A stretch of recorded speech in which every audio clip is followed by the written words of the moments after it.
Brown and white. Up school. Up school. Up school.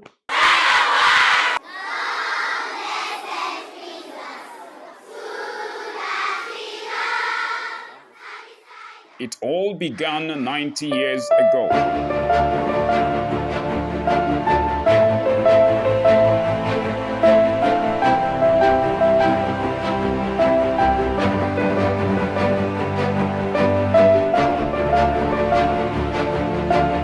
In the beginning was the Missionary Sisters of Our Lady of Apostles, OLA Sisters. We were founded by Reverend Father Augustine Planck of the Society of African Missions. They were a group of Reverend Fathers who were committed to working for Africa. So they came to Africa, they tried to get into the homes, but they couldn't, because at that time, in the 1870s, no man could go into the house, into the home. Only women could go into the homes. Reverend Father Augustine Planck founded the OLA Sisters with the vision to upgrade and uplift women in the African society. The old sisters, they came to Africa, to Lagos. They came by boat, weeks in the boat. Sometimes there was catastrophe, and some of our sisters are buried at sea because they had, and many sisters are buried here in Lagos because when they came, mosquitoes, typhoid, malaria, those fevers, there was no solution at that time.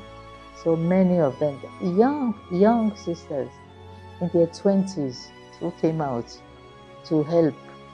It is by their blood that we are standing today. And at least they could penetrate the homes, because the important thing was to upgrade women. At that time, women in Africa, in Nigeria, in Lagos, were secluded in the background. They went into homes to talk to the women, to encourage them, to send the children to school, and they had the schools ready.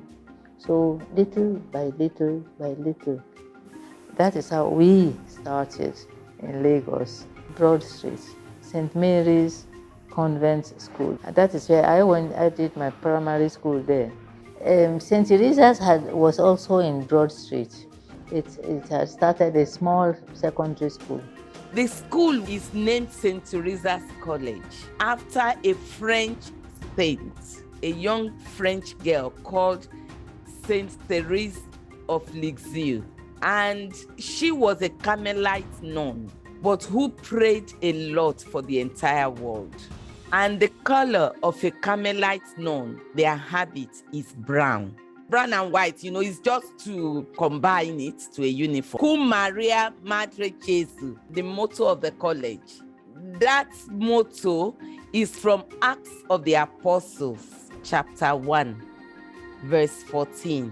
It is the motto of the Sisters of Our Lady of Apostles. That is, with Mary, the mother of Jesus. Now, it's in the Bible, it's said in Acts that the apostles were gathered together in prayer with some women, together with Mary, the mother of Jesus. That is where that came from. And that's the motto of the congregation. So it was given to the college also. Out of the vision to upgrade and uplift women came St. Teresa's College, OKE-ADO, IBADAN. Well, St. Teresa's College was founded in Lagos In 1933. and was transferred to Ibadan. In 1946. Coming to Ibadan was a blessing for the church in Ibadan. His Imperial Majesty Olubade of Ibadan land echoes in authority the place of St. Teresa's College in history. St. Teresa's College, when we were young and growing up, it was a great college. Has made tremendous impact on the people of Ibadan. and especially women. The Irish Sisters of Our Lady of Apostles indeed raised great women in the African society. When I was given my letter of admission, even in my neighborhood, I became envy of most parents. That was what St. Teresa's was then. And my first day in this school, I woke up very early. I'm going to St. Teresa's College. At the entrance, you need to see the ambience. Beautiful trees, both right, left, center. It was just like you are in a school abroad. On behalf of people who can't be here really, but whom I met in my search, one was Dr. Floyd Sanford, an American Peace Corps in 64 to 66, who was teaching there 53 years ago alongside myself. So he wrote one of the most beautiful descriptions of St. Teresa's in a book called African Odyssey. So I'm just going to quote a little bit from that. At the start of each school day, girls and young women marched in orderly fashion from the assembly hall to their respective classes, and the school's education mission proceeded without interruption. No classrooms without teachers, no unattended students, no canings, no attempts to teach science without laboratories or lack of supplies. So I think that is a wonderful tribute to St. Teresa's, and I would make it my own, because I was also teaching in the science department at that time.